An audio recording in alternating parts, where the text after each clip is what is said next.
আজকে যে রেসিপি আমি বানিয়েছি সেই রেসিপির নাম হচ্ছে মাজা।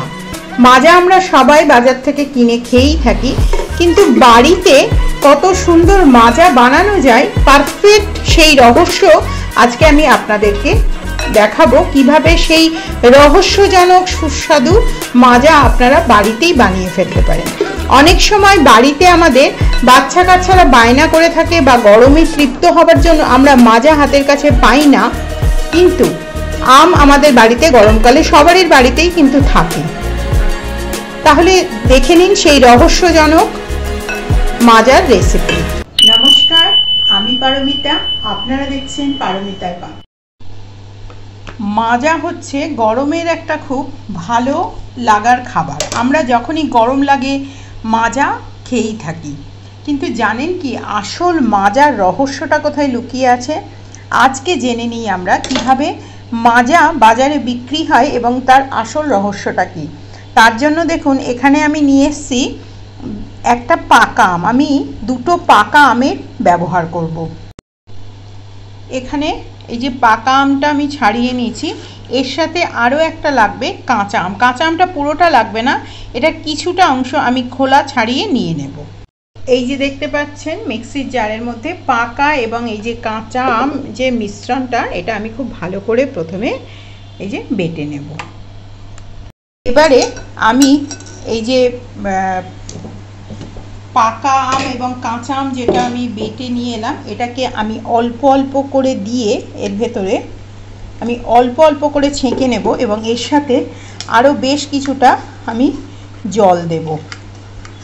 এইভাবে দেখুন, এই যে এটা আমি এইভাবে ধীরে ধীরে করে ছেঁকে নেব। এটা কিন্তু বড় ছাঁকনিতে দিয়ে চটপট ছাঁকতে যাবেন না, তাহলে এর ভেতরে যত একটু কচা টচা যা রয়ে যাবে সেটা কিন্তু সম্পূর্ণ স্মুথ হয়ে বেরোবে না। সেজন্য এটা ধৈর্য ধরে কিন্তু একটু টাইম নিয়ে করে নিতে।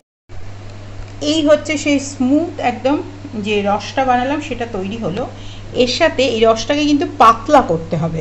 তার জন্য দেখুন আমি এখানে প্রায় 500 মিলিলিটার মানে হাফ লিটার মতন আমি এর মধ্যে জল মিশিয়ে দিলাম।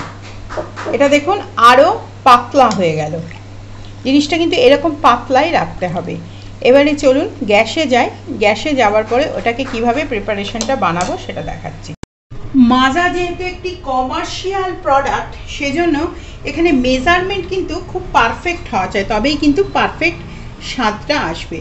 তার জন্য দেখুন আমি এখানে নিয়েছি, এখানে 150 গ্রাম এখানে চিনি আছে। যেহেতু আমি দুটো আম দিয়েছি সেজন্য এখানে 150 গ্রাম চিনি দিচ্ছি। এই দেখুন মেজারমেন্ট গায়ের লেখা রয়েছে 150 গ্রাম। আশা করি আপনারা দেখতে পাচ্ছেন এখানে 150 গ্রাম মানে 3/4 কাপ মতন আমি চিনি দিয়েছি। চিনিটা কিন্তু ক্যারামেলাইজড হবে না। এখানে 1/3 কাপ মতন আমি জল দিলাম। এই জল এবং চিনিটার সাথে সাথেই কিন্তু এই যে পুরো যে রসটা বানিয়ে রাখলাম সেই রসটা কিন্তু দিয়ে দিতে হবে। এবারে এই যে রসটা, এই রসটা আমি এর মধ্যে মিশিয়ে দিলাম। চিনিটা মিশিয়েছি, এই চিনি এবং রসটা যতক্ষণ না পারফেক্ট ঘনত্বে আসবে মানে ওপরটা চকচকে মতন হবে, ততক্ষণ কিন্তু এটাকে এরকমভাবে জাল দিয়ে দিয়ে বানিয়ে নিতে হবে। তাহলে আসুন এটাকে প্রথমে আমি জাল দিয়ে দিয়ে এইভাবে বানিয়ে নিই। যখন এরকম এই যে রসটা টকবক করে ফুটবে সে সময় আমি এর মধ্যে দিয়ে দিচ্ছি একটু লেবুর রস। দেখুন একটা হাফ লেবুর রস দিচ্ছি। মেজারমেন্টগুলো খুব খেয়াল করে দেখবেন। এই লেবুর রসটা এই সময় কিন্তু দিতে হবে।